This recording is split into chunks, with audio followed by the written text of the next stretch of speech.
స్వామివారి యొక్క ముఖద్వారం చూస్తున్నారు కదా, ఇదే. ఇటువంటి ఎంట్రన్స్ అయితే మనకి కనిపిస్తుంది.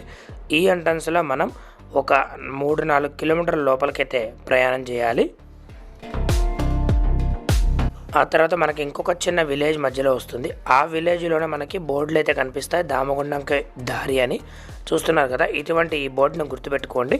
ఇక్కడ నుంచి మనం దామగుండానికి లోపలికైతే వెళ్ళాలి. పల్లెటూరి మధ్యలో మనం మొత్తం ఇక్కడ నుంచి మనకి ఫారెస్ట్ అయితే ఎంటర్ అయిపోతుంది.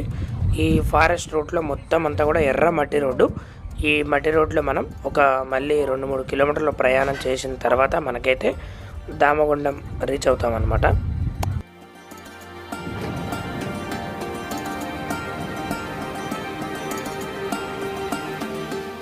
చూస్తున్నారు కదా, ఇప్పుడే మనం దామగుండం దగ్గరకైతే వచ్చేసాం. చాలా పురాతనమైనటువంటి ఒక చిన్న మండపం నీళ్ళల్లో మనకైతే కనిపిస్తుంది కదా, చిన్న దేవాలయం.